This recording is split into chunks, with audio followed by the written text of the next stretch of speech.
Assalamu alaikum. I would request you all to please take your seats so we can begin the session.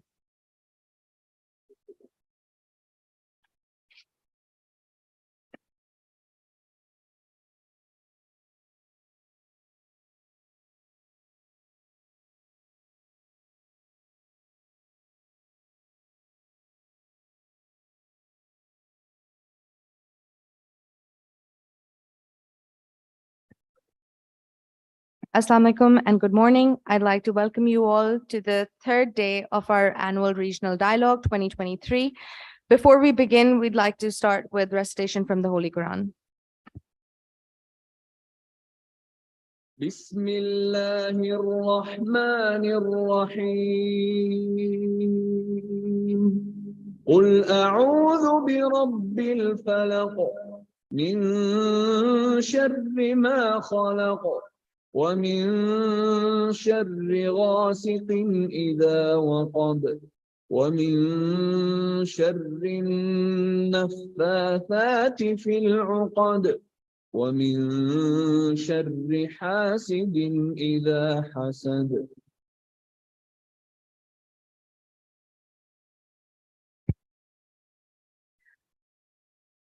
We're really excited and honored to have such an interesting and esteemed panel with us today.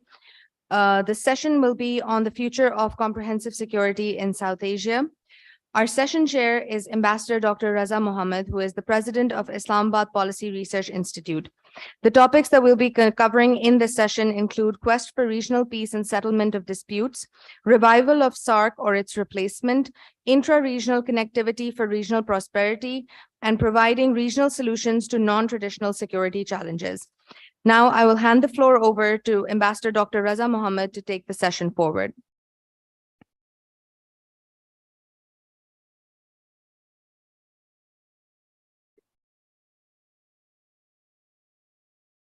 Bismillahirrahmanirrahim.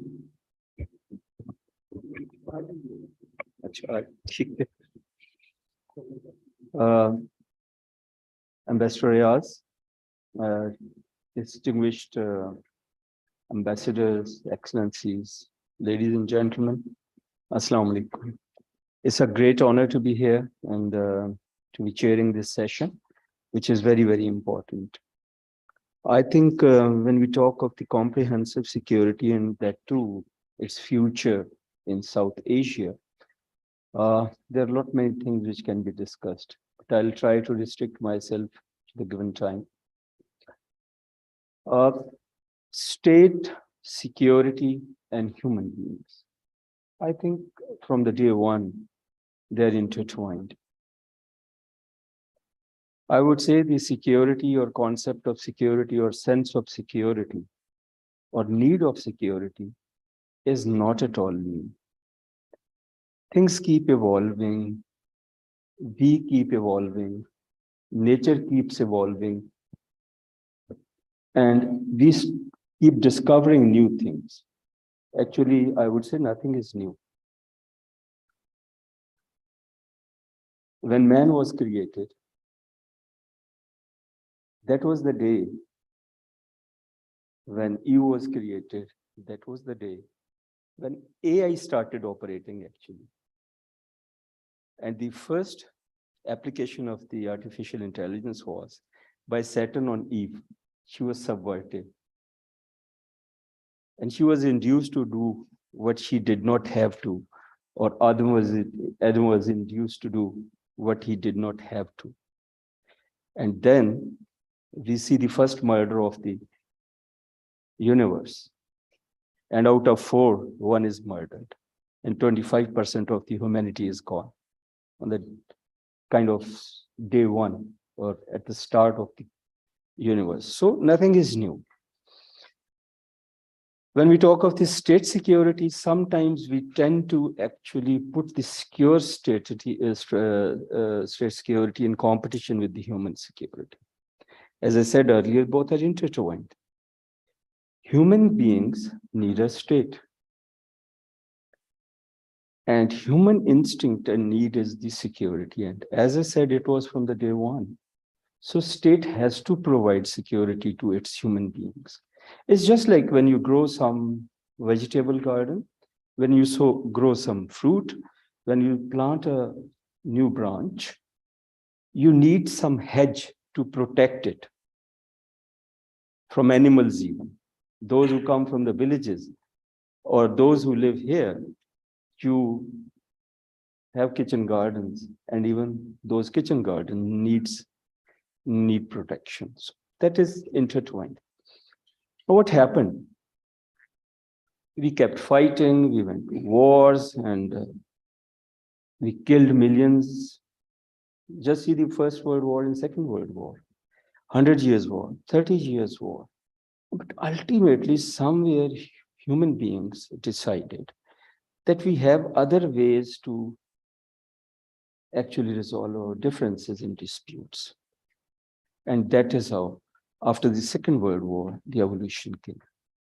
And after Second World War, the first thing was the creation of Red Cross and postal unions. During the war, they said, okay, keep fighting, but at least look after each other's patients. Keep communicating the letters or sending the letters to the people in different countries. And later on, after the Second World War, Europeans' coal and steel community was evolved. And it was French foreign minister who said that let's have this community, and this will make the war unthinkable. What happened? That they started sharing coal and steel in 4 countries, 4 rivers in Europe. And then EEC came, and today we see EU. EU is somewhat like a country, 1 visa, 1 currency, and perhaps no borders. So if that can be done in Europe, after killing millions of each other, why can't South Asia emulate it? Why can't we consider the comprehensive security? And when we talk of the comprehensive security, the concept, as I said earlier, was evolved after the Second World War or the post-modern era. And then people thought that it is not only the state security, there is a lot more than this also. The poverty, the hunger, education, water, climate, and the things keep adding.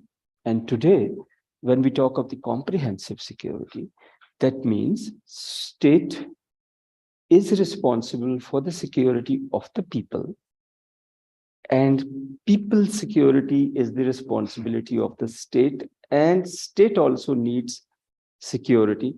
Not for state itself. What is state? State is nothing without the territory and the people. And when you talk of the state security, yes, the difference which we can draw is the debate, guns and butters. So butter and guns has been a debate which has been evolving over a period of time. Both are intertwined. But it was in 1994, I hope you know that the concept of human security was given by Dr. Mehboob Haq in the United Nations, and it was adopted as a agent that human security is important. Now we link it to the Pakistan's national security policy, which was issued in 2022, that was last year. And what is it? It states shift from geo-security to geo-economy, shift from focus on the military preparation to the human being. It says empower the disempowered. And relationships with the other countries or the international relations would be conducted on the basis of trade and diplomacy. Now we home on to South Asia. South Asia started off with lots of hopes. But I think bilateral rivalries, bilateral disputes are the one which plague the cooperation that is needed for the comprehensive security. And more important, Pakistan-India disputes. See the SAARC. SAARC was made in 80s, 83, 4, if I remember correctly. It's been so many, 37 years perhaps. In 37 years, instead of improving the relationships between the South Asian countries, the relations have deteriorated, and the SAARC cannot play any role. And you will be astonished to know from 2014, that is about 8 years now, no summit has been conducted for the SAARC. When this is the situation in South Asia, how can we then move forward? We have eminent speakers. They'll be talking on various issues. I will not, what they say is, take the thunder out of their speeches, but more important thing is that unless we resolve the territorial disputes, unless we resolve the bilateral disputes, we cannot move forward. Moving forward is very important. Sitting, talking, resolving the disputes. Unfortunately, the situation is such, when we link it to the global competition makes India very, very relevant to the strategic interests of United States in the region, rather in the whole globe. And India becomes the strategic partner of United States to counter Chinese rise, which is now the prime aim, and it has been stated so in the National Security Strategy of United States, which was issued last year, somewhere in October, I think, by the Biden administration. So the dagger is out of the sheath or cloak, and India becomes the strategic partner. When India becomes the strategic partner, so all which it does, it's right, it's kosher, it's not wrong. The global powers look other way, whether it is human rights violations or other things, they look other way. India is being empowered economically, politically, and militarily in conventional warfare also. This conventional asymmetry, which is increasing between Pakistan and India, is going to naturally have a pull on the nuclear weapons or the nuclear threshold also, which is a point which should be actually seen very carefully by the global powers. This increasing asymmetry is damaging, but more than that, this increasing asymmetry, the strategic relevance of India, and internally, the populism or wave of the nationalism, which the present Prime Minister of India, Mr. Modi, enjoys, has made Indian state and Mr. Modi very, very arrogant. And despite all the efforts of Pakistan to come to the table and negotiate, we have not been able to meet a success or have any headway to negotiate. So with this, I end my introduction. I've already taken 9 minutes. So as the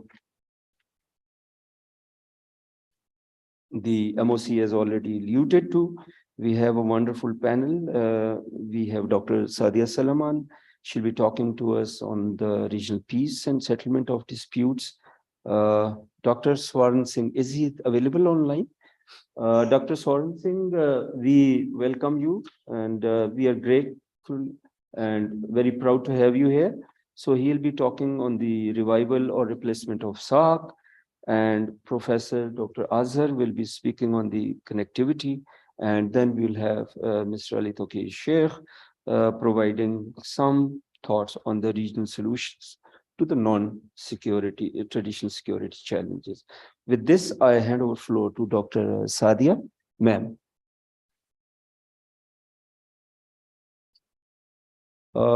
Thank you very much. Thank you so much. Dr. Sadia is PhD from Singapore, and she's assistant professor at the Area Study Center for Africa, North-South America in Qaeda University. She has authored a book, Post-Conflict Reconstruction, From Extremism to Peaceful Coexistence, and she is in the profession of teaching and research, and more than 2 decades, she has published several articles on various topics, that is extremism, violent extremism, and counterterrorism, security sectors reforms. And she has been associated with the UNDP, DFID, CMP, British Academy London, that is King's College, and Thomson and Reuters. Ma'am, over to you. Assalamu alaikum and very good morning, everyone. Before I indulge in the discussion of my own topic, I would briefly summarize the conflict landscape in South Asian region in 4 broader categories. And then I would move on to some of the challenges that the regional peace is faced with. And finally, I would give my own way forward, some humble suggestions that how we can break this conflict trap and out of this very complex situation, how we can carve a way out for regional peace. So starting with the first cohort of the conflict or first category of the conflict that has affected the South Asian region are the conflicts which have been imposed and escalated by the global political, strategic, and developmental dynamics, including the role of great powers. Or to put it simply, basically the conflicts which have been generated by the involvement of the external forces. Not going so far, in the post 9/11 context, the US war on terror was one of the important global feature of the global polity that has affected the South Asian politics and affected the conflicts within the South Asian region to a greater extent. For example, the tensions between Pakistan and India in the context of Afghan conflict and in the context of balancing act by India and Afghanistan and Pakistan and Afghanistan. So that trichoff relationship was affected by an external factor of the US war on terror. And we have the whole history of the Cold War in front of us. Then US-China strategic competition. It's not a hidden fact that basically it also has implication for overall the regional dynamics, political and economic and security dynamics in the South Asian context. And Pakistan having a very important geostrategic space and place in this region has been affected and remained at the forefront of that global polity, which has direct or indirect implications for the South Asian region. Moving forward, we have the second category of conflicts in South Asia, which have been inherited in interstate contexts. For example, India and Pakistan dispute or conflict in Kashmir. Similarly, Afghanistan-Pakistan conflict on the Durand Line issue. Then Sino-India border issue, we cannot ignore it because it has severe implications for the stability and peace in this region. And last but not the least, I would also categorize the water disputes because they have this colonial inheritance in them between India and Pakistan on the one hand and Pakistan and Afghanistan on the other hand. The third important category, which has also further aggravated the conflict landscape in South Asian region, are the conflicts which have been precipitated and nurtured by internal political instability, socio-cultural fault lines, ethnic diversities, and socio-economic marginalization. Or I would say these are the conflicts which have been arisen because of the state fragility. And almost all of the states in South Asia, to an extent, have been faced with this fragility trap. Starting with Sri Lanka, we have very recently seen an economic downfall in the region, and it had ethnic fault lines and a very long insurgency led by in the Tamil Nadu region. And then in Nepal, we had seen the Maoist insurgency, although it's almost diminished right now. Then in Pakistan, the threat of violent extremism, along with a lot of political, economic, and socio-economic issues that have affected the state stability. And then Bangladesh, it has its own context of the internal fragility. And Afghanistan is a classic example in this region, which has been faced with internal political, socio-economic, and cultural fault lines, and having implications for the entire South Asian region. Last but not the least, there are conflicts which have been created, caused, and further exacerbated by the role played by non-state actors, especially in the post 9/11 context. Incident of terrorism, and the most important one, I would say, which has a regional impact, was the Mumbai terror attack of November 2008, which had severe implication for the health of relationship between India and Pakistan, because since 2003, they were enjoying a ceasefire agreement, and it was basically stopped or halted because of that particular attack. And in the very contemporary context, especially in the post fall of Kabul scenario, post US withdrawal from Afghanistan, the resurgence of ISIK and and Al-Qaeda and other regional terrorist groups have implications for the overall security landscape in this region. So we can see that the conflict landscape is very complex in South Asian region, and these conflicts exist at multi-dimensional level that are thickly connected with each other, and hence further adding to the challenges of conflict resolution and peace in the South Asian context. There are along with these conflicts, which are very thickly connected with each other, there are three important core issues which basically create hurdles in the way of any regional solution to the peace and prosperity in this region or conflict resolution in this region.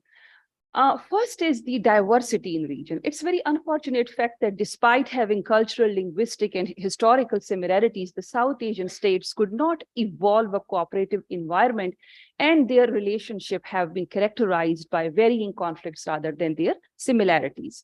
So, and the second important factor is the asymmetry in South Asia, which creates a kind of a competition within the region. The disparities in size, power, and level of economic development among the member states further complicate the situation in this region.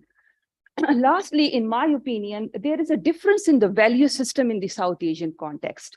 The value system and basic principles of state formation in South Asia exhibit divergence. For example, India is a secular federal democracy, and on the other hand, Pakistan and Bangladesh are guided by religious ideologies of Islam.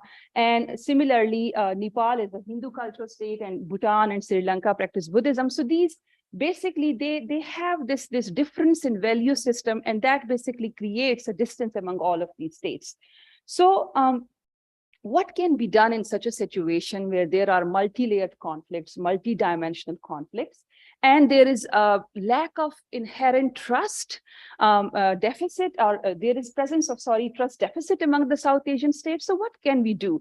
I mean, I was given the topic of dispute resolution, but somehow I'm not comfortable with the idea of dispute resolution, because in such a complex situation, we cannot pin our hopes to this scenario where all of the disputes would be resolved and there will be a very positive situation in the region. But we can at least take some steps in the direction of conflict management in this region.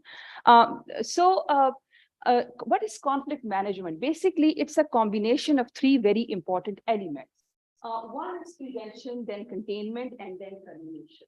So I would basically highlight all of these three elements in my own framework, or some of the suggestions which I have for as a way forward. Is how to basically manage the conflicts in this region and have a way forward, move forward, as investor has rightly mentioned that we need to move forward in our orientation. So number one, there's a need on part of the policy makers or on part of the stakeholders to realize the need to address conflicts at policy level. There are so many other issues which diverge the attention of the policy makers in other direction. For example, Pakistan at the moment is faced with economic crisis, political stability issues. So there is a least of an attention on evolving any regional solution or to address any of the regional conflict, including Kashmir.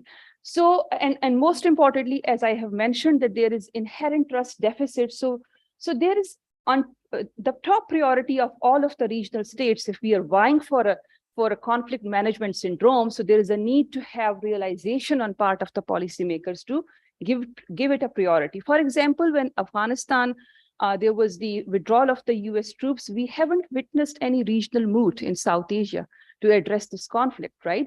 Or to address at least the humanitarian needs of Afghanistan. So that shows that there is least of a priority on part of the regional states to basically have any regional solution to the problems. Everyone has bilateral mechanism or an individual mechanism to address the disputes. Number two is the key for conflict management or conflict resolution or dispute resolution is engagement. All of the states need to remain engaged with each other. I know there are already a lot of track 1, track 2 dialogues going on between India and Pakistan, and they need to be expanded. They need to be not only at the policy level, but at the people-to-people level. There are some media groups which have been involved in track 1 and track 2, But there should be a lot of emphasis upon the inclusion of student groups, women participation, and youth participation in such dialogue. So there should be engagement at grassroots level among people and policymakers alike to keep the connections basically alive and to emphasize more upon the similarities. Then the role of media, sorry, the plant is coming in my way. So it is equally a very crucial source of opinion making, as we know that especially in the contemporary context, the role of social media has a very key role in shaping the opinion of the common man, common individual, and it has basically empowered the people. No, it's okay. I'm almost done. Thank you so much. Thank you so much, Ambassador. Thank you. So there is a role of social media and it needs to be channelized in a positive direction, basically. As I said, that media is already, I know there was a young group led dialogue process between India and Pakistan, and it should be enhanced at the regional level. Then moving forward, the role of youth, it's very, very important. Half of the South Asian population of 1.8 billion people, they are below the age of 24. And top-notch states in this regard are India, Pakistan, and Bangladesh. So by 2040, okay, I'm just near my conclusion. So by end of 2040, half of this youth labor force will be entering into the market. So it's a very, very alarming figure. And potential of youth, as I said, like social media needs to be channelized in the direction of regional connectivity and regional peace through their engagements at various levels. Last but not the least, we should have a people-centric approach. Human security especially is threatened by the issues such as climate change, lack of water resources, flow of refugees and IDPs, food security, overpopulation, energy security, and especially compromised public service delivery, which is like leading towards state fragility. So this lack of human security has created problems. And as Pakistan has also emphasized upon geoeconomics and human security as part and parcel of its foreign policy, so entire South Asian region, they are faced with the similar scenarios. So therefore, there is a need to adopt people-centric approach on part of the regional states in order to manage their conflict. So with this, I would end here. And if you have any question, please ask me during the Q&A session. Thank you very much. Thank you so much, Dr. Sadia Salman. Dr. Sadia Salman spoke to us on the impact the global competition has, the global war on terrorism had on us, and the regional conflicts which are lingering on. She made an interesting point, dispute resolution versus the conflict management. I think this is one point which we like to debate. And since our next speaker, Mr. Swaran is already there online, so I think we can postpone the question answer session towards the end. We have half an hour at the end. Please keep noting your questions, and then we will go into the discussion. About Dr. Swaran, I would like to introduce you people. He's professor of diplomacy and disarmament at Jawaharlal Nehru University, New Delhi. He's president of Association of Asia Scholars, general secretary of Indian Scholars Associations and Pacific Studies. He's a guest lecturer professor at the Research Institute of Indian Ocean Economics and Yunnan University of Finance and Economics, China. He's also on the advisory board member of Atlanta-based Communities Without Borders, USA. He has 25 years of experience and lectures and writes a lot. Here you are, Dr. Swaran Singh. Please enlighten us. Thank you, Chair. Ambassador Dr. Raza Mohammed, President of IPRI. I would also like to take this opportunity to sincerely thank and compliment Ambassador Nadeem Riaz, President of Institute of Regional Studies, and his team for organizing this very exhaustive 3 days of the second edition of International Conference Regional Dialogue, focusing on the contemporary, traditional, and non-traditional threats in South Asia. In this session on the future of comprehensive security on South Asia, as the chair mentioned, I will be speaking on the revival of SAARC or its replacement. Good morning to all my friends, ladies and gentlemen. Let me start by saying that definitely since the 19th summit meeting of SAARC was postponed indefinitely in November of 2016, this question has been haunting us all the time as to how and when we can think of reviving SAARC summit meetings and other apex level meetings between South Asian countries. Let me address this question of SAARC revival or replacement. I would like to begin by first talking of the immediate challenge that SAARC is facing, almost existential challenge of replacement of the current Secretary General of SAARC Secretariat. Ambassador Isala Ruwan Virakun had joined as Secretary General on 1st of March 2018, and his term, he represents Sri Lanka, and his term comes to an end of next month. So the first issue of replacement, which is immediate and existential for the functioning of SAARC and functioning of SAARC Secretariat, is to find out replacement for Ambassador Virakun. Indeed, the problem is that the next country, as far as alphabetic order goes of nominating Secretary Generals, is Afghanistan. And we all understand that the current Taliban regime in Afghanistan is not recognized by any of the other 7 member nations of SAARC. So how to find a solution? Some kind of negotiations have been happening between various countries, but so far there is no solution visible, and the SAARC Charter doesn't say anything on this as to how a situation like this can be tackled. In my mind, there are 4 possibilities that can happen. One, which I think some countries, including Nepal, is inclined to, is to extend or maybe even give another term to Ambassador Virakun so that the continuity is maintained.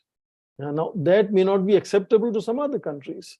So there is also a possibility then of Nepal as chair nominating finally in matter of crisis, representing Nepal, and whenever Nepal's turn comes, then of course we would jump to the next country.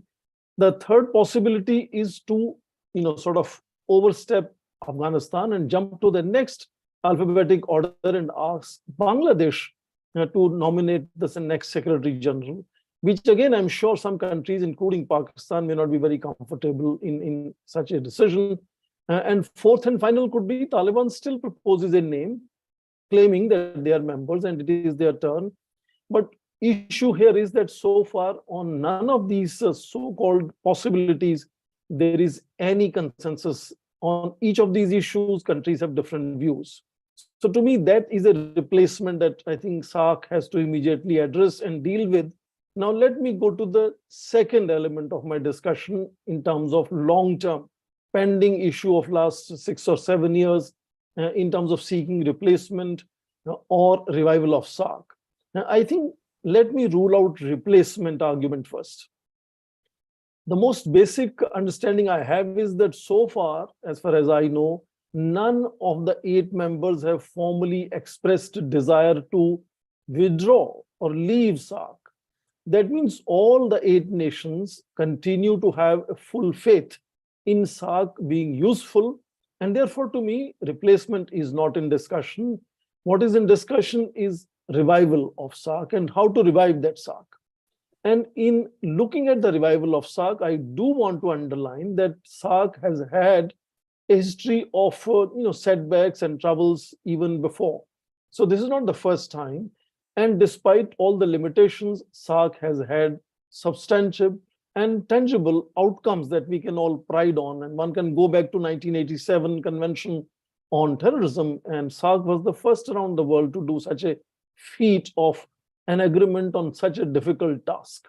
Now, we do understand that the apex level meetings, including the head of state summit meeting or council of ministers meeting, or even the standing committee of the foreign secretaries, have not been able to meet for last 7 years or more.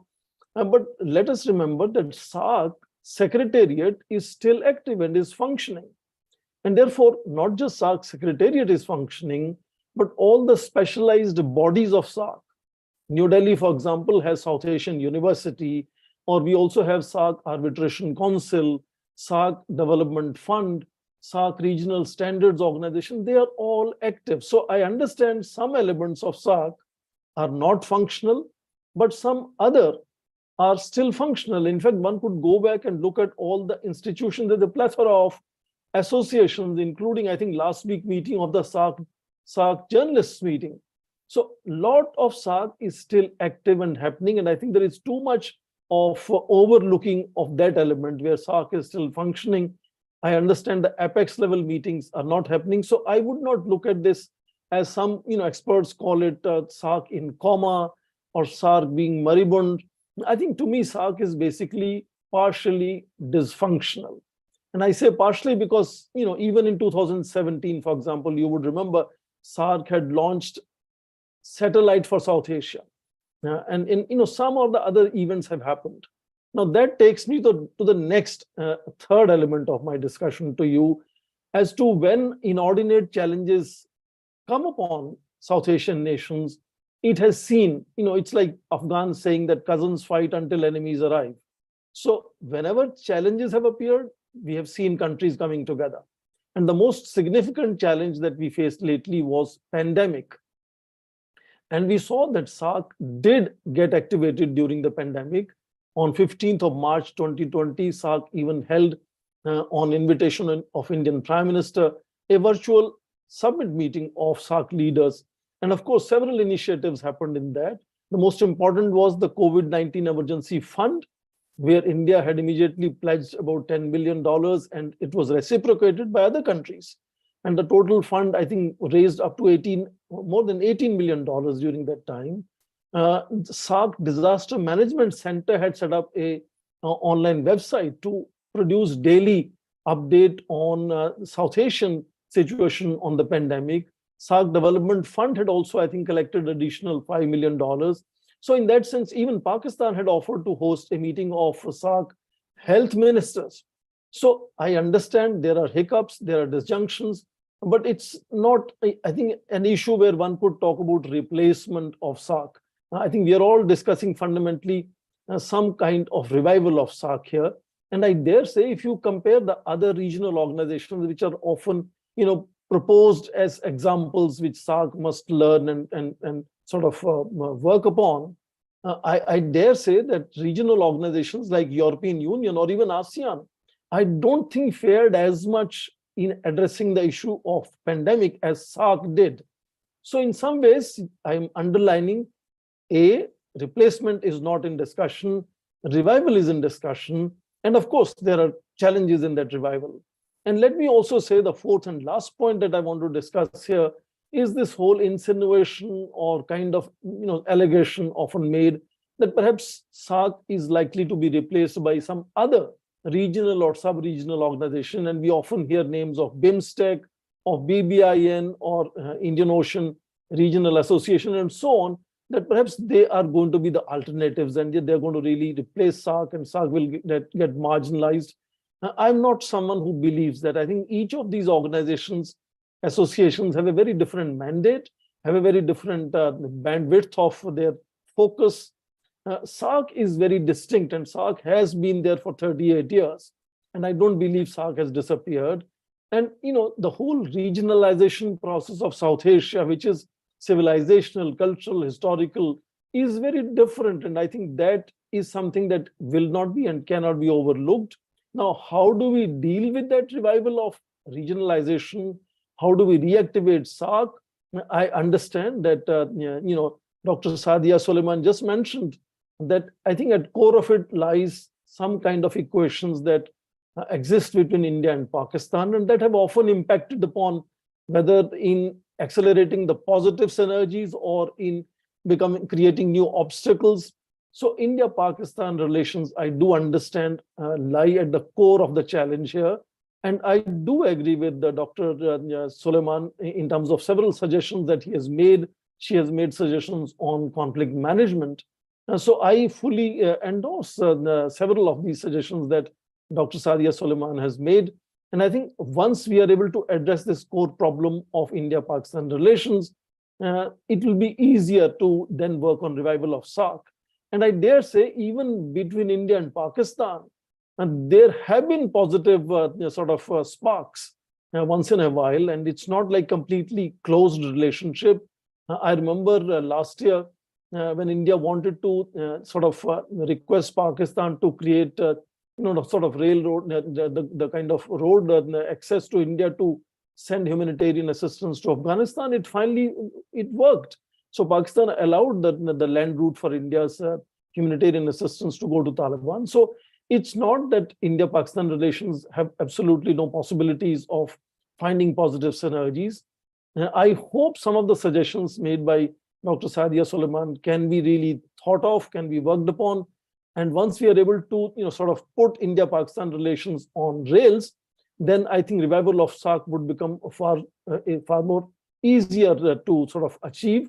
But it is as much my guess as yours as to how easy or difficult the task of resolving India-Pakistan equations is. So I wouldn't venture to start speculating in that direction. I do want to thank Institute of Regional Studies to have a discussion on the subject like revival of SAARC, and to request me and ask me to share my thoughts on the subject. I hope I have made some sense to my audience. I look forward to your comments, and in case you have any questions, I will be happy to respond to those questions. With that, I hand it back to the chair, the Ambassador Raza Mohammed. Thank you so much, Dr. Singh. Very enlightening. And I think Dr. Swan Singh has stressed upon one thing, that SAARC may be partially dysfunctional, not completely dysfunctional. There are certain organizations, certain organs, certain institutions which are under the SAARC, they're still functional and working. What lacks is the summit meetings or the apex meeting, what he said. And we do not, as he says, foresee towards the replacement of SAARC with someone, but the best option would be a revival and rejuvenation of the SAARC. Dr. Singh, are you going to stay with us, or we can go to the question answers for you? I'll be happy to stay with you, sir, for the whole session. Thank you so much. Thank you so much. Then kindly be there, and then we move on to the next speaker. And the next speaker we have on the list is Professor Dr. Azhar Ahmed. Professor Dr. Azhar Ahmed will be speaking to us on the intra-regional connectivity for regional prosperity. And Dr. Saib is PhD in Peace and Conflict Studies from NDU, and he is professor at the Beria University. A distinguished researcher with the Asia-Africa Development and Exchange Society of China, associate member of Corbett Center for the Maritime Policy Studies, UK, and member board of the studies of Pakistan Naval War College. And he is author of the book titled Gwadar, Balance in Transition. So over to you, Dr. Saab. Bismillahirrahmanirrahim. Thank you very much for your kind introduction, sir. Session chair, Ambassador Raza, fellow panelists, distinguished ladies and gentlemen.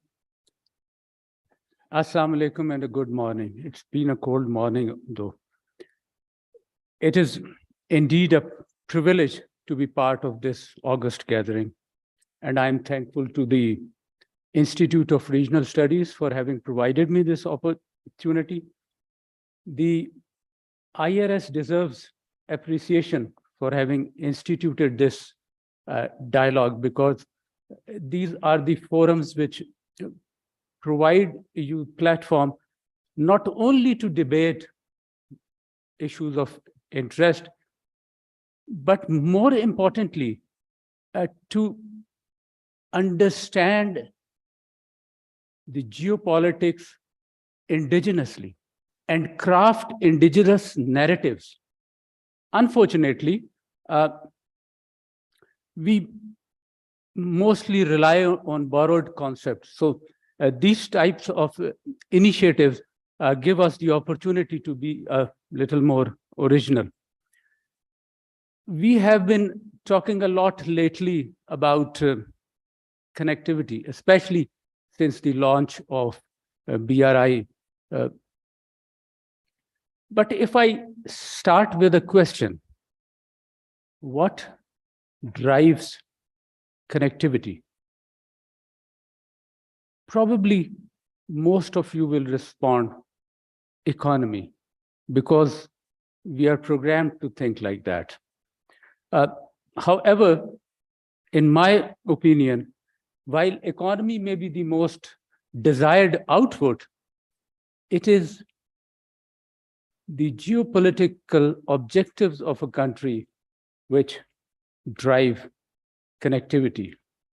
Our national interests translated into tangible geopolitical objectives will determine how we interact with the world around us.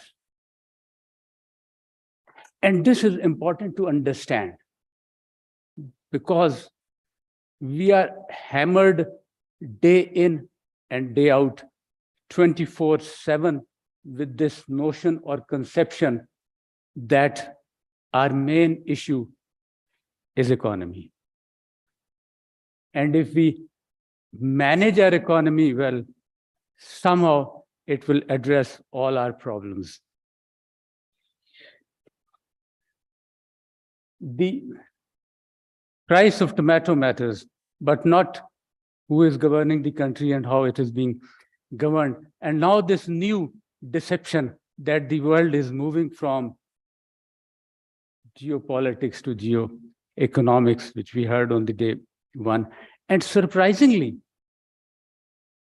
majority of our intellectuals have embraced this concept and are promoting it very religiously.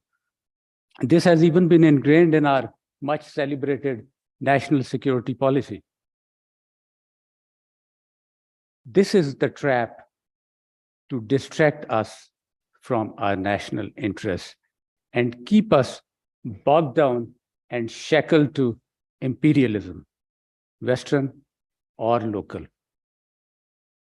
Please note that it is the politics which drives economy and not the other way around. And therefore,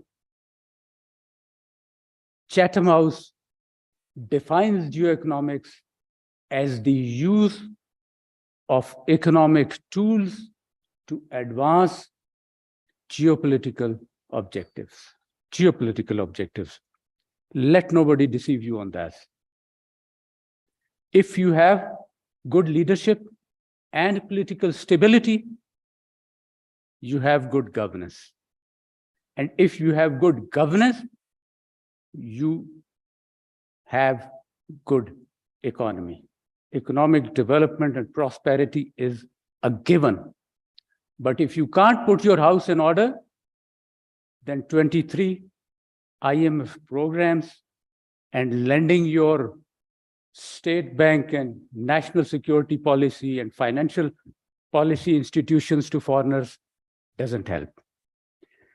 And this, primarily, in my opinion, is the reason of lack of connectivity or integration in South Asia.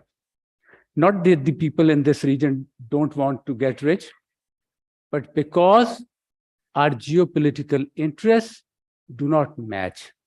And sometimes it's not about the national interest, but the political interest of the political elite that is ruling us. So what exactly do we mean by connectivity? Mostly when we talk of connectivity, we are talking of trade and infrastructure, but there's a lot more to it. And my favorite definition of connectivity, and I quote, "Connectivity is about bringing countries, people, and societies closer together. It facilitates access and is a means to foster deeper economic and people-to-people ties. It covers all modes of transport and also institutional infrastructure, financial cooperation, IT, digital links, energy, education and research, human resource development, tourism, cultural exchanges, as well as customs, trade, and investment facilitation. A fairly comprehensive definitions which give a good list of the elements that make up connectivity. But how does it happen? Is there an omnipotent force which sets connectivity into motion and leads the states to its benevolent momentum? Of course not. The states and non-state actors, for that matter, connect and disconnect themselves in line with their strategic and geopolitical interests. Therefore, we can say that the first critical element of connectivity is strategic or geopolitical intent of the stakeholders. I'm not trying to undermine the importance of economy in this globalized world, but a country connects with the rest of the world in terms of, number one, density, the number of connections, diversity, the number of partners, and agency. Who dominates the relationship? Therefore, we can say that the second critical element of connectivity is influence over connectivity. Because connectivity will define your economic and political potential in the given region, which translates into your national political power. And influence over connectivity is an essential modern policy tool. Also, a state's decision to connect itself with others is embodied in investments which it makes in infrastructure, which actually realizes that connection. This infrastructure is not just physical, which we normally refer to, but both physical, which includes the rails and roads and bridges and digital connectivity and satellites, etc., and also non-physical, which means cultural exchanges, academic exchanges, research cooperation, trade facilitations, customs, etc. This is important because besides their physical and economic benefits, investments also serve as real-world conveyor belts for the commercial interests, technological positioning, regulatory frameworks, as well as political narratives of the investors. They also create long-lasting dependencies which can affect future economic and political decisions with consequences for security. So when I say investments, I am not just talking of financial investments. It includes both your physical and mental resource.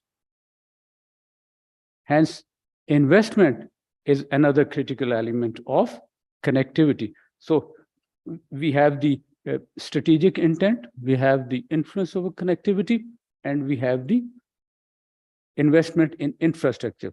Now, with these three critical elements, can we now say that connectivity as a foreign policy tool means implementing strategic intent through investments in infrastructure? It was mentioned European Union and also perhaps ASEAN are good examples of connectivity and integration in the region. Unfortunately, as has been pointed out today and earlier in the inaugural session, also the president elaborated on that. there is no connectivity across the whole South Asia, despite the age of the SAARC, only between individual countries, and therefore minimum intra-regional trade. The region is generally poor and with low per capita incomes, and most of the countries have territorial disputes and mutual distrust. Already it has been covered. The only intra-South Asia connectivity initiative that I can think of is perhaps the SAARC regional multimodal transport strategy prepared in 2006. And then in the SAARC meeting held in Bhutan in 2010, the members agreed to declare the 2010-2020 decade as the decade of intra-regional connectivity in SAARC. But what happened after that, we all know. Okay, I'll do that.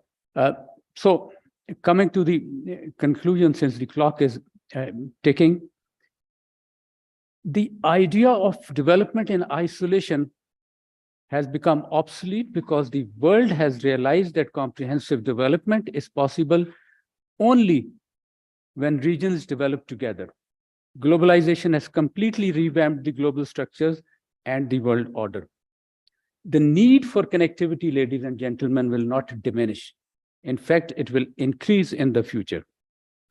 Pakistan and neighboring countries need more integrated projects for their individual and collective development and growth. The countries should therefore pursue regional connectivity as their prime national interest. However, it will take some cooperation, concessions, and compromises. And if I can borrow a slogan from the G20 summit in Bali to end my talk: recover stronger, recover together. Thank you very much. I think Dr. Azhar ended very well: recover stronger and recover together. What he was trying to say was that the connectivity is not only the infrastructure, connectivity is not only the roads, and connectivity is not only economy and trade. Basically, it is intertwined with the geopolitical objectives and interests, and also the intent of the countries which are to be interconnected. And the ambit is much beyond this, and ambit is connecting societies, connecting people, and as the Chinese say, for win-win cooperation, for mutually beneficial cooperation. With this, we move on to the last speaker of the session today. You all know very well Mr. Ali Tokir Sheikh. He is Masters in International Relations from Australian University, and he is climate change specialist, as we all know, and is Director in Asia Climate and Development Knowledge Network. He has been member of the Task Force on Climate Change, Environment, Green Financing, and advisor on the climate change to the Ministry of Planning and Development and Special Initiative. He is author of many research works, and he contributes a lot towards various places, lectures at various places, including National Defense University. So over to you, sir.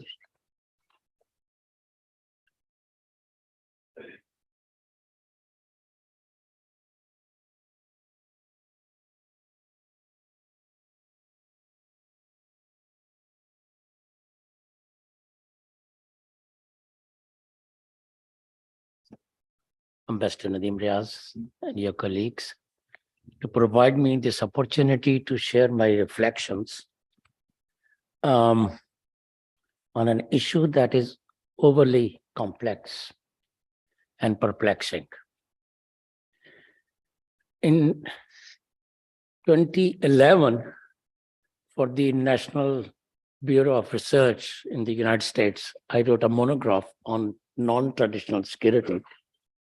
And it's focused the 5 areas at the time I could think of. First one was climate change, second one was water, third one was population, fourth one was urbanization, fifth one was food security. And beyond that, in fairness, my vocabulary and information finished.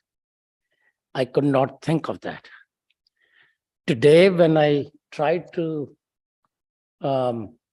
organize my presentation, I didn't know where to draw research, and I'll have that intellectual journey of myself, perhaps, and of the world during the last decade and a half.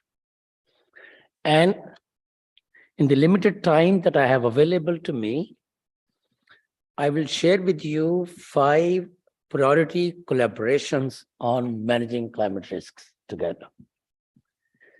And I'll also share with you 5 ways to become climate resilient. In presenting these 2 things, I'll be driven by, I think, 8, if I can say it, 8 hypotheses or assumptions. Each one is very complex, even though the English used here is very, very simple. And I want you to reflect on these, and you don't have to read all 8 of them, and then I'll walk you through them. These threats are still evolving, as I said, from 5 to maybe many more times. And they're more complex and perplexity and have bearing on each other. Second, they are seldom purely domestic or purely regional. They very easily cross border. And they cover all 5 sectors of one's realm of economy or realm of society: economic, environmental, geopolitical, societal, as well as technological. It's pentagonal in that sense. Third, World Economic Forum's recent report that was released last week, it showed risks for 2 years and risks for 10 years. And both, I'll submit to you, are already visiting Pakistan. So Pakistan, in terms of its vulnerability and damages to climate, may be a decade or more ahead of many other countries. Fifth, most extreme weather events are cross-boundary. We tend to think them in national terms. By nature, they are transboundary. And the slow, pardon a typo here, more so if these are slow onset. And I'll try to explain to you in the time available what is the difference between extreme weather events and slow onset. And they are always transboundary. Number 5, they are more closely linked to economy than we ever thought before. And we cannot now progress as per our projections, no matter which country you live, more so in Pakistan. Then I'll share with you 9 adverse regional threats in climate change that are becoming stronger. And my hypothesis with you, assumption is they're becoming stronger. They're not static and frozen in history. And 7th, these require non-traditional thinking. They cannot be addressed in adversarial or zero-sum terms. And finally, climate change is fast becoming a UN Security Council issue. Now, these are the assumptions on which I have based my today's presentation. This is Pakistan-specific report released last week. It gives you 10 risks to Pakistan. In 2011, when I wrote the paper, none of these was on the horizon. And today, World Economic Forum, based on a survey of the finest brains in the world, is saying this. In fact, if you read the text, it's very scary. It tells you that food security will result in riots and several 100,000 people could die because of food scarcity. You read the report, it scares us. it says that debt crisis is number 4. It may be number 1 on media, but in reality. So these are what I referred to earlier, complex and perplexing issues. And we have oftentimes not paid attention to them. Many of them may not have been even covered in our national security policy that was released last year. And even if they were mentioned, perhaps not exhaustively. Then I take you to the next 2 reports from the World Economic Forum. One is 2 years, and you see that all of the 10 threats are already experienced by Pakistan. Pakistan is already confronting them. And threats that the report saw 10 years down the line are visiting Pakistan today. And if you look at the green color, in 2010, it said that the 5 threats will be environmental or climate change threats. And you read each one of those green lines, and you'll see each one of them is in Pakistan. And you see 2-year horizon, it shows again 5, and they are already visiting Pakistan. So therefore, when I said in my hypothesis earlier that they may visit some parts of the world next year or 10 years later, but for us, they are already uninvited visitors. Actually, they are invited visitors, but that is not today's topic. I want to take you to the next level. Close your eyes for a moment and think of the district that you come from, no matter which part of the country that you come from. I can almost bet you that your district would have experienced at least 2 of these extreme events in the last 5 years. Each and every district of Pakistan is climate vulnerable, and these events have already visited us. And I wish to invite you to think that almost each one of them is transboundary by its nature. We have treated them so far as internal issues. But you think of them, you'll see, number 1, it is happening in your own neighborhood, in your own district where you grew up. And number 2, it's happening across the border in other countries as well.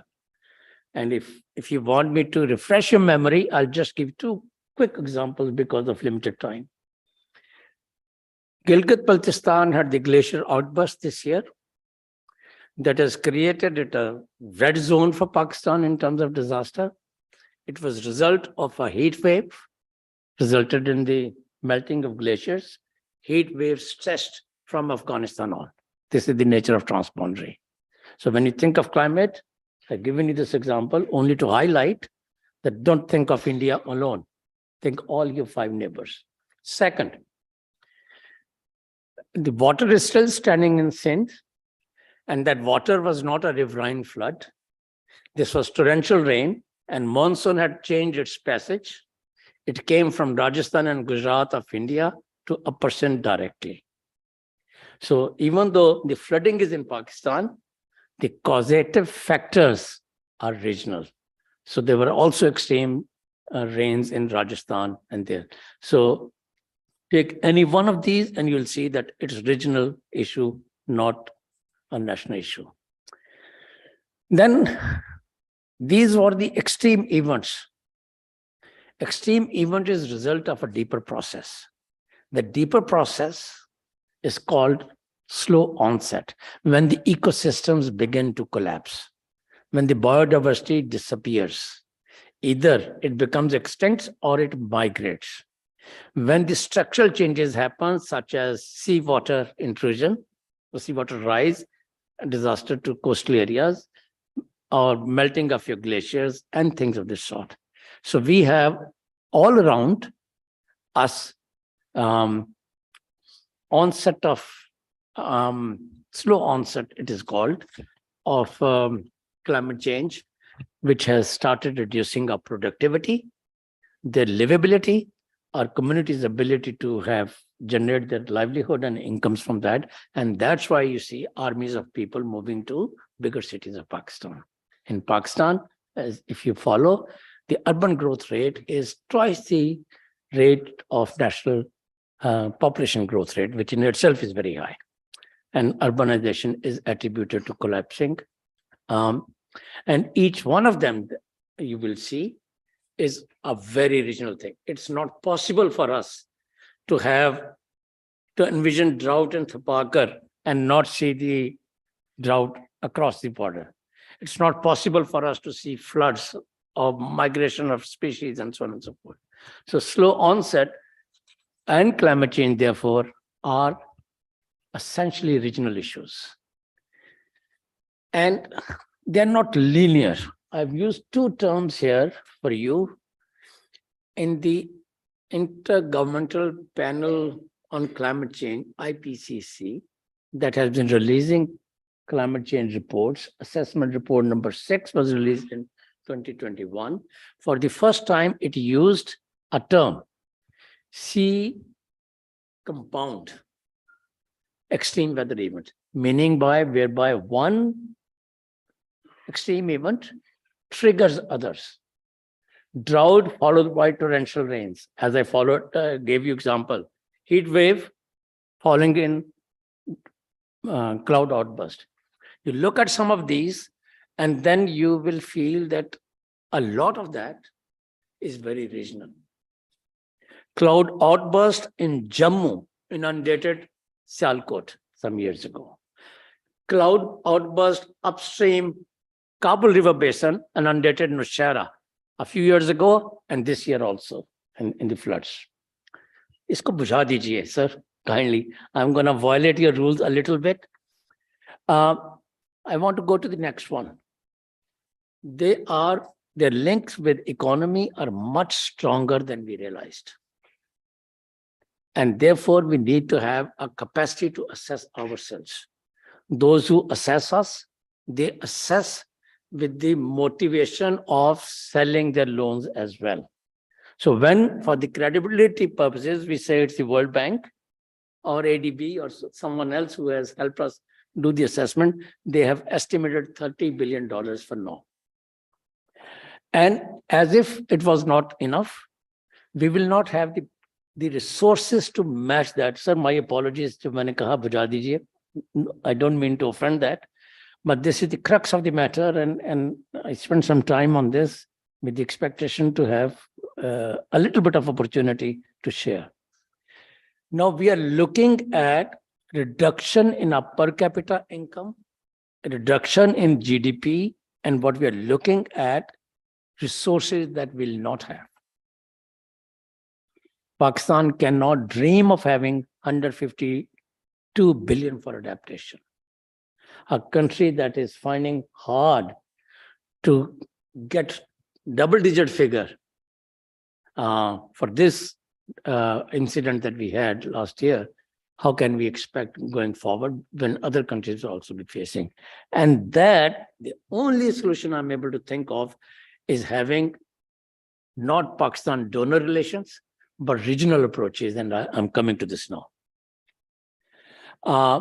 We see that these are the costs of climate change. And now how profoundly and fundamentally climate change has become an economic development issue.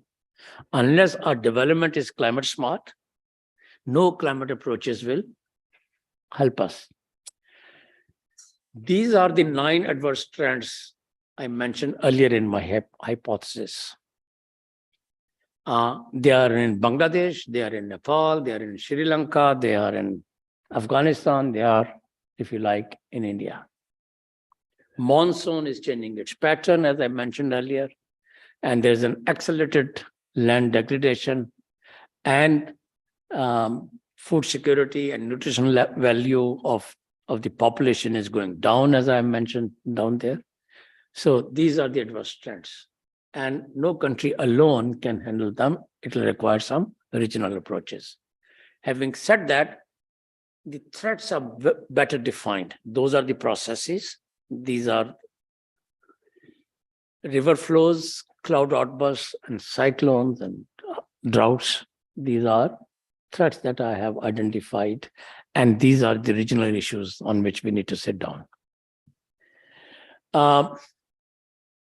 we cannot think about them in Cold War terms, as I mentioned earlier, but we'll need to think somewhat differently. And my submissions are presented here. One, traditional responses cannot work. It's neither totally domestic nor totally regional. So the spillover. So the secrecy, you versus me, sharing of information, sharing of data, that becomes fundamental in this conversation. And then this is the name of a process, not an outcome. It's not that you can sign a treaty like Indus Water Treaty and you get over with. It is an ongoing process that we'll need to unleash. Because it will be always a process oriented. We cannot go back in history. So in 10 years later and 50 years later, we'll be doing this. And since Mr. Chair is looking at me with his...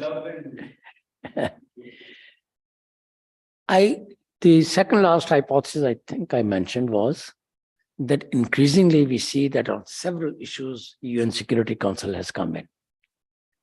And several Security Council resolutions have also emerged.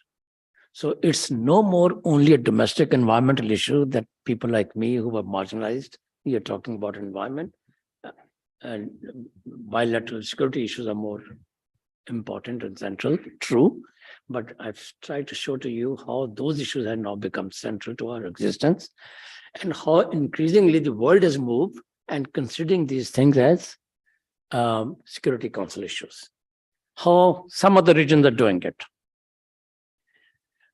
Israel has Abraham Accords, and I've listed 3 examples for you here. How Middle East is now covering climate change.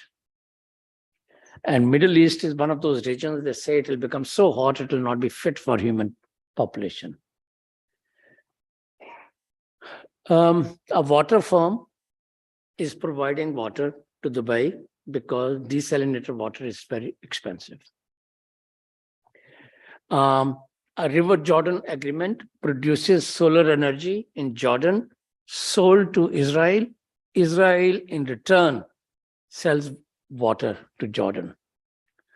Morocco is selling or installing to sell hydrogen energy to sell to EU as an investment. And then tourism. So even the climate approaches are more and more economic, and people in some other region are trying to find a peace dividend emerging out of such. Mr. Chair, in order to conclude, I wish to draw your attention to 4 priority collaborations. We are so far very reactive. We respond in reaction to what happens. We need to be a bit more proactive. By mainstreaming climate risks into our electoral development policy. Oh, sorry, sectoral. Electoral is also correct, but sectoral development policies. Second, climate change, and in its essence, fundamentally is a local issue. No top-down investment, be it 95 billion that people are committing, or 30 billion that we lost, or 152 billion that we say it will cost us. No top-down can solve that problem unless it's bottom-up, and there's no other way to have bottom-up than local government. Local resilience will come from local government. If there's no local government, we'll not have local resilience. The formula is as easy as this. For now, it doesn't solve. If I have Karachi mayor elected, climate change or resilience will not be their mandate. So we'll not know, they will not know what to do if city has a disaster. And I don't know what are the other 2. You must have seen, I need to move on. And there are 5 ways to become climate resilient that I promised you that I'll submit. One is extreme weather events and compound extreme weather events. We need to have resilience for them. by investing our own resources, like resilient building. And then we need to have resilience assessment of our infrastructure. Our infrastructure results in inordinately higher. Sorry to butt in again. I'm done, sir. I'm sorry, sir. I respect that. I conclude with one Thank you so sentence. I want to thank you for your patience. Thank you. Absolutely right. No, no, most welcome, sir. But actually, the next session is to start, and the chief guest is, if I'm not wrong, Minister Khurram Dastagir. He is about to arrive.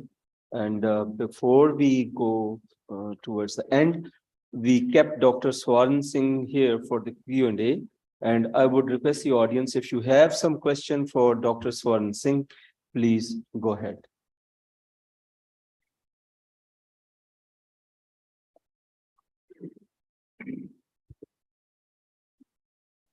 I appreciate, Dr. Saab, your presentation. It was really apt and just talking about the out-of-the-box solution. In your presentation, you should mention that we should go for a new organization instead of the SAARC. Can you apprise me about this very fact that is there any initiative by any SAARC member countries in this direction? Thank you very much. Please, Dr. Singh. Yes. Thank you, Chair, for giving me another chance to intervene. I must have not been able to correctly articulate myself. If any audience member thought that I was suggesting creation of an alternative organization to replace SAARC, I was only saying replacement is not an option, revival is the option. And I understand that there are voices. I think someone, a senior politician from even Pakistan, had spoken of creating something like a greater South Asian region kind of a association. So there are some voices of that nature as well. But if you ask me, I for one would not think that any new organization can replace almost 4 decades old 38 years old SAARC, which has survived so far, has had substantial achievements, very strong structures, and I underlined how many of those organs, institutions, associations are still functioning. So I must regret in case any of the audience thought that I was suggesting that we could think of an alternative organization. I wasn't trying to say that at all. Thank you, Chair, for allowing me another chance to speak. Thank you so much, Dr. Singh, that you stayed with us for such a long time. Thank you to Dr. Sadia, to Dr. Sheikh and Dr. Ahmad for their enlightening views. I would conclude saying just 2-3 things. Internally, we need to put our own house in order. Unless we are economically strong and politically we gel together, we cannot actually negotiate anything from a stronger position. The second message from my side is, as I said earlier, there are so many examples, and Dr. Toki gave the example of Abraham Accords and so many other things. We have multiple examples in the history where the countries moved forward. EU, as I said, after killing millions of each other, today is like one country. So why can't we in South Asia emulate this? Last point about the conflict resolution and the conflict management and dispute resolution. Unless we sit and talk, we will not be able to resolve the differences. And unless we resolve the differences, we will not be able to move forward for the good of people of South Asia. So there is a requirement that we sit, talk, and may it be the incremental steps, as I say, the baby steps maybe. But we need to move forward and get over the egos, arrogance, and work together, gel together, the good of humanity for the people of our country. And climate, as Dr. Toki said, is the biggest threat. But this is one threat, or this is one aspect which can actually work as a beginning point for working together with the neighboring countries, in the neighboring countries, or in South Asia and other countries. And here on, the humanity needs food security, poverty alleviation, and dispute resolution for betterment. With this, we conclude. It is exactly 11:30, sir. Thank you so much.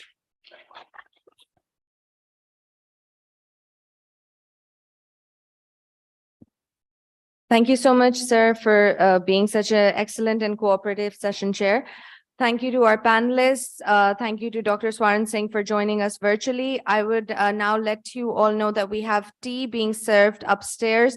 But please do come back by 11:40 in 10 minutes because our chief guest will be arriving and we have to be back for the session.